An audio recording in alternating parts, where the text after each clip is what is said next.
Rhetoric has the power to alter reality, but maybe not in the way that you think.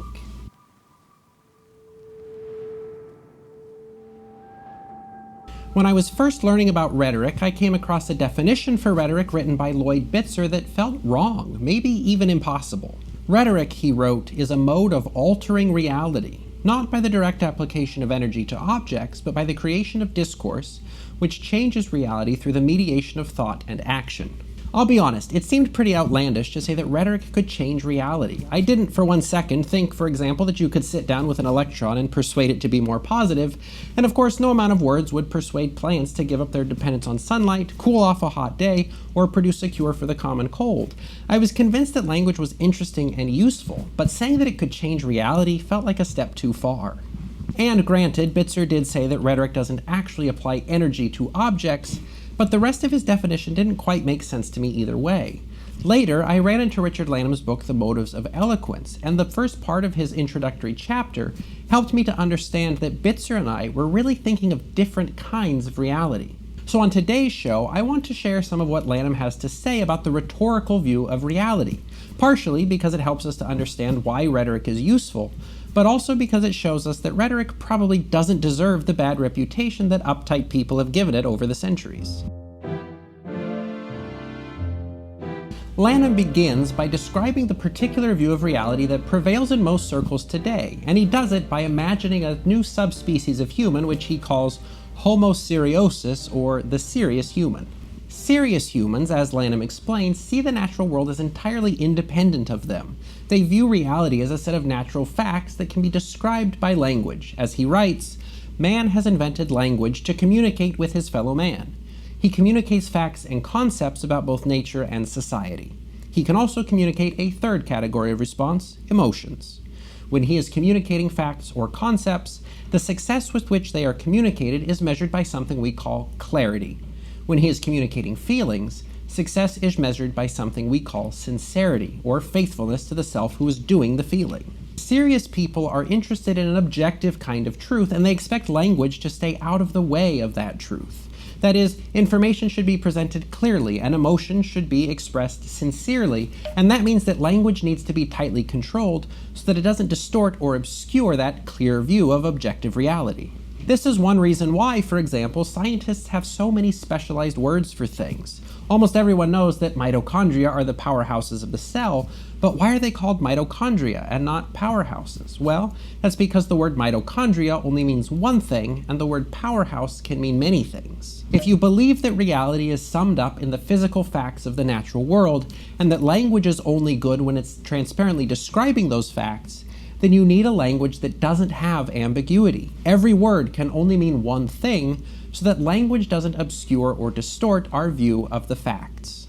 Now, if you've been with us for a long time, you might begin to think that this sounds a lot like Kenneth Burke's semantic ideal, and you'd be right, there's a lot of overlap here. But anyway, Lanham says that the serious view of life is common among philosophers, scientists, and historians. These are the kinds of people who are looking for some kind of objective truth that is independent of us, whether it be mitochondria, balls of wax, or ancient footprints. For them, reality is all the stuff that exists external to us. It's out there, and language is only good if the picture that it presents to us is true. And of course, that's because all of this is very, very serious. Things like puns, poems, and opinions are just distracting distortions of what's really real. Now, in contrast to that first subspecies of human, Lanham presents a lesser-known alternative, which he calls Homo rhetoricus, or the rhetorical man. He writes, the rhetorical view of life, then, begins with the centrality of language. It conceives reality as fundamentally dramatic, man as fundamentally a role player. It synthesizes an essentially bifurcated, self-serving theory of motive. We play for advantage, but we play for pleasure too. That is, where the serious perspective sees language as an imprecise tool that distorts reality with all of its ambiguities and emotions, the rhetorical perspective sees language as the basis of reality, with all of those ambiguities and interpretations defining the reality that we ultimately experience. Lanham says, for rhetorical man, there is no such thing as a fact, as it actually happened. To perceive is to color with intention. Rhetorical man thus implicitly attacks the existence of the world scientific historians want to study. So rather than try to get language out of the way, the rhetorical perspective says that we ought to dive headfirst into language because the reality that humans live in is a reality mediated by language and filtered through human perception. To perceive something is to interpret it and give meaning to it. It's natural, it's automatic, and it's not really a problem. From the serious view, reality is the world as it exists independent of humans. From the rhetorical, reality is the world as it is experienced by humans. So, serious people view language as a tool for describing objective reality, and rhetorical people view language as the fabric of subjective reality, something that can be shaped and molded to change the way that we experience the world. So where serious scientists and philosophers are searching for their idea of objective cosmic big T truth, rhetoricians are more interested in finding things that are practically useful. And you get bonus points if they're enjoyable too. And that's exactly why rhetoric has a bad reputation. But before you get freaked out about it, let's say just a little bit more about rhetoric and its relationship to truth. Lanham uses philosophers as primary representatives of his serious worldview, and it's not hard to see why. Philosophers build their work by establishing ideas that are 100% incontrovertibly true. Descartes, for example, asserted that the only thing he could know for certain was that he was thinking, and if he was thinking, then that meant he must exist. You could throw any argument you wanted to at Descartes, and he was willing to doubt anything, but not that he was a thinking entity. That was absolutely true, and there was nothing anyone could do to make him doubt that. But suspecting that anything and everything could potentially be an illusion or simulation and saying that the only thing that you can know for sure is that you have thoughts isn't really a practical way to live your life as far as rhetoricians are concerned. The pursuit of such incontrovertible truth is an admirable thing, but I think therefore I am is not going to help us reform the tax code by the end of the year. Absolute truth is great, but it takes a really long time to get, and when you do get it, it's not all that useful. You may not know with complete certainty that that bus exists and that it's coming at you, but it would still be prudent to step out of the street. And even if you did know for sure that you and that bus actually existed, so what? What would you do with that incontrovertible absolute knowledge that you wouldn't do otherwise? So the first problem with those kinds of absolute truths is that they tend to be too simple and ineffective for our complex realities. But the second, perhaps more pressing issue is that we don't really have reliable access to absolute truth in the first place. Lanham also points to scientists as vanguards of the serious perspective, and we love to treat scientific findings as big T truth. If science says it, then it's true. Full stop.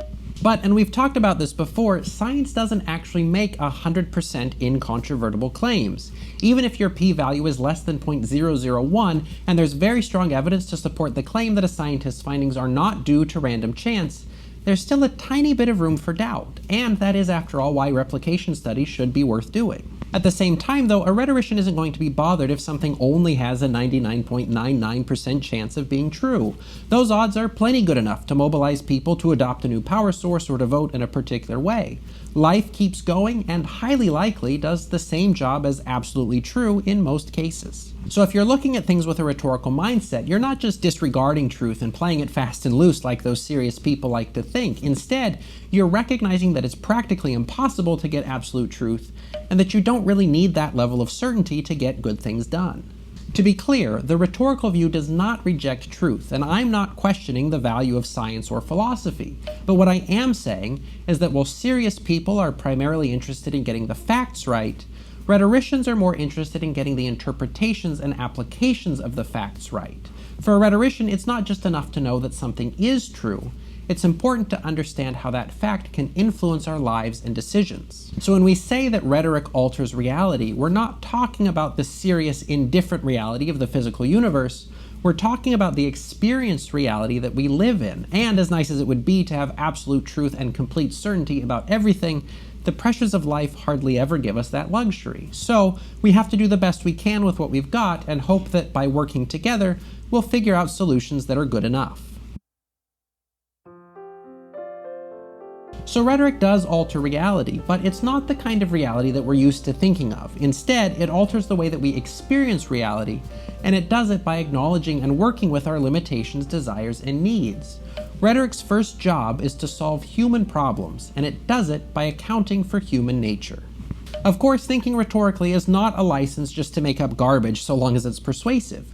We still have a responsibility to get as much truth as we can, but we don't have to know it all before we get to work solving our problems. We do what we can and we work together, but we also keep learning and stay willing to change our minds when better ideas come along. Now, when Lanham writes about the serious and rhetorical perspectives, it sounds like they're polar opposites, but it's clear that he's not thinking about using one to destroy the other. While his book focuses on literature, it's clear in a broader sense that there's more to be gained by harmonizing the two perspectives than using just one or the other. So, to conclude with his words, the history of Western literature must be rewritten as precisely the symbiotic relationship of the two theories of knowledge, theories of style, ways to construct reality, rewritten as the quarrel between the central self and the social self, between society as drama and society as highly serious, one-time sublimity. We must, that is, rehearse again the quarrel between philosophy and rhetoric. And this time around, we must do more than use philosophy to debunk rhetoric as the scientific worldview has done.